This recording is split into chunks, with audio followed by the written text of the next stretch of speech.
decision not to seek a contract extension after June? Huh? What went into the decision not to seek a contract extension? I believed it was the right time,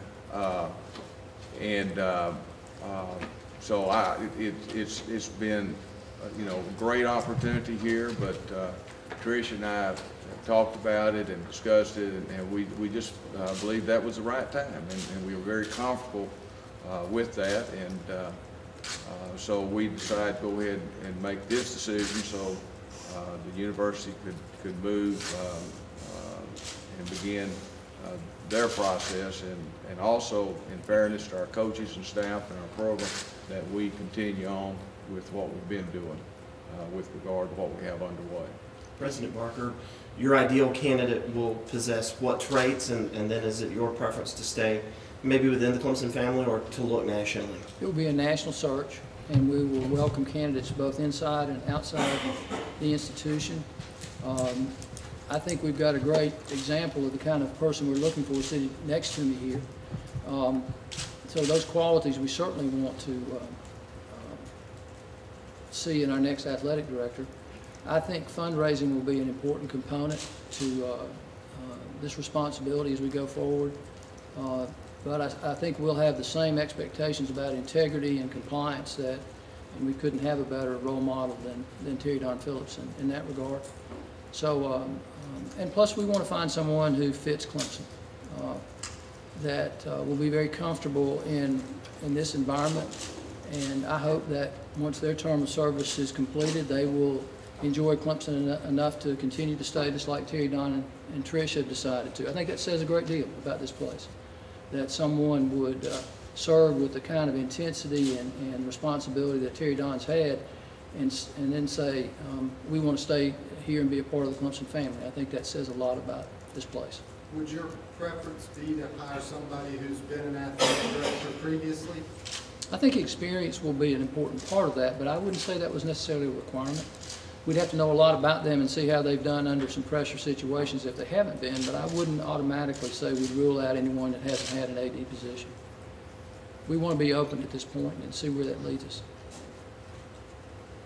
Mr. Don, did you wrestle with this? And if so, how long did you wrestle with this decision?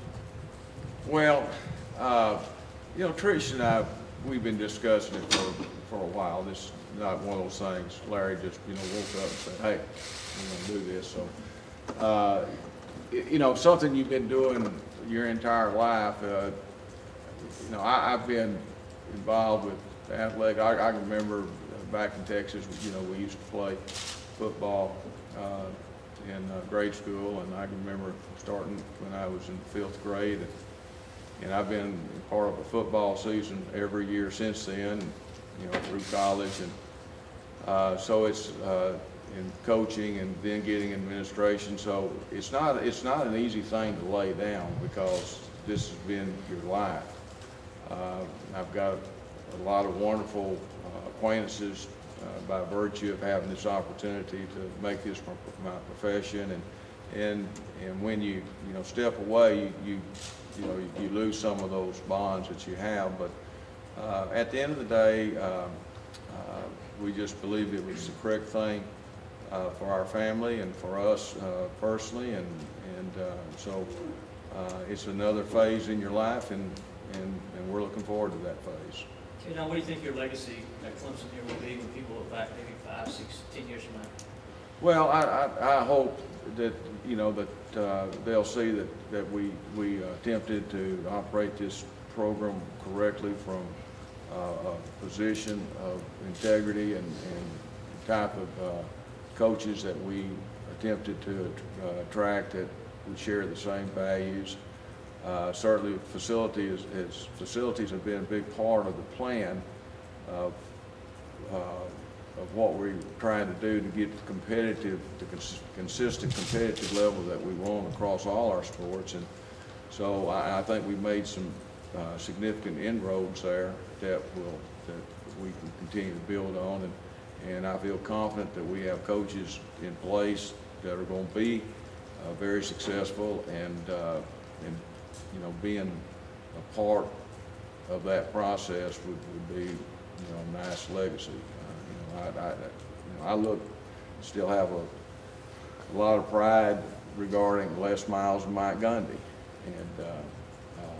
And although I'm not, you know, working with them anymore, you know, it's nice to know that you played a role in their profession. Terry, Don, after 10 years, I'm assuming you could always look back and go, I wish this had happened, I wish that.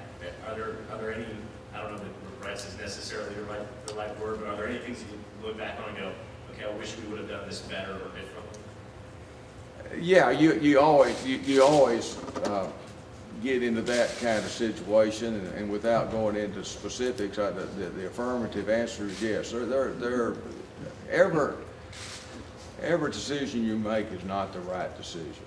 I would love for it, you know, be 100%, but there's no question that things have happened where I've made the decision, and one thing I've always done is try to make it in the best interest of the university and the program. But sometimes, in retrospect, you look back and say, I'm not so sure. Terry, Don, just to clarify, do you expect to be around till your contract runs out, or it just depends on what the timetable is? No, it's solely up to the president's timetable, and I'm here until they finish their work, and will assist in every way that I can, whatever the university needs. So it's strictly up to their timetable. I think that's characteristic of the way this person has operated since he came here. Put the university first, me second, and I think that attitude is one that we can all learn some lessons from. So certainly I can. Terry, Don, when did you and Trish kind of reach this decision, or really start thinking that the time frame would be now? Oh, gee. I would say within the past year and a half, you know, that, you know, maybe this is the year, because it's a 10-year, I don't know, that's sort of like the ball falling in New York, you know, you start a new year, and now we're talking about a new decade, and so you know, it's been conversation for, you know, for a while, but only serious conversation probably the last year or so. President Barker, I've heard Dabo mention several times that even though his football staff may not have an opening, he's always looking at other football coaches and keeping people in the back of his mind in case something happens. Do you have that same kind of list or certain people that you want to target? I think more than a list, I've sort of developed characteristics of folks, and in terms of what were the qualities that would make a great athletic director for Clemson in the next decade, if you say that. Knowing how fast things have changed in the decade that Terry Don has served, that pace of change would be even greater coming up. Someone that so it's those characteristics that I have probably been looking for and gathering together, and then I'll spot someone that I come in contact with that exemplifies that. But I haven't, certainly in about the last 6 months, have I started trying to apply that to specific people. But no, I don't carry around a list with me. I really begin this process open, and then we will shape it as it goes forward. And I think the pace of this, it's wonderful that Terry Don has done what he's done, because it allows us to be thorough. I don't think there's any reason to drag it out for any extended period of time, because I think that doesn't necessarily serve Clemson well. But it does allow us the chance to be thoughtful, and it allows us to be open to suggestions, and I will be open to suggestions of people and qualities and so forth, because ultimately I know I've got to be the one that makes that decision, and I think it would be wise for me to listen carefully, especially at the beginning of this process. President Barker, can you talk about how appealing Terry Don has made this job, because obviously it comes in and steps into a pretty good situation? Yeah, I think that's true.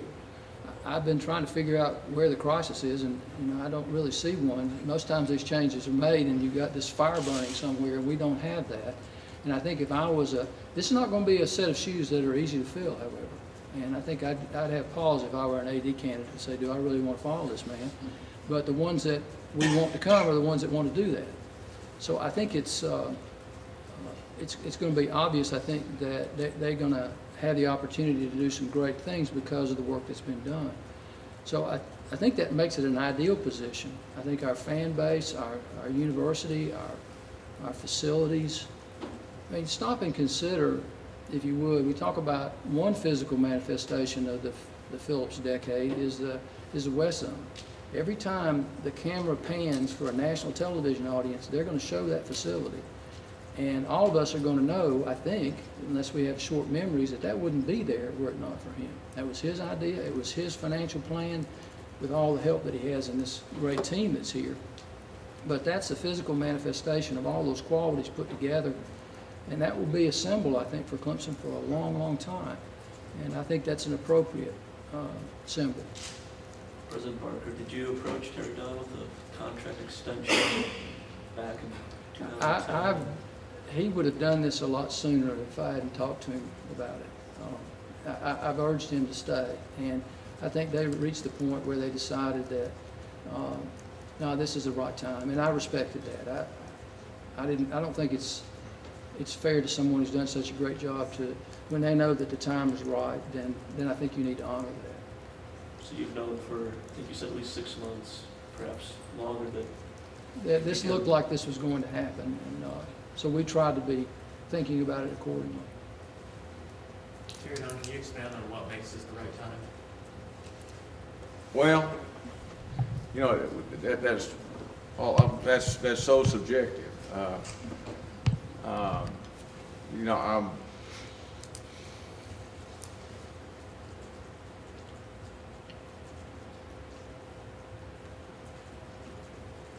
excuse me.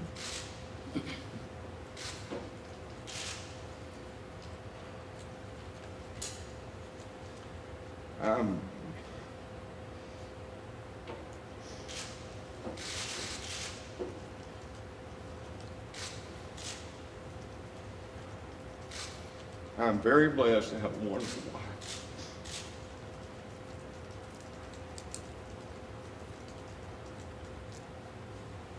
And you know, excuse me, I apologize. But it's important that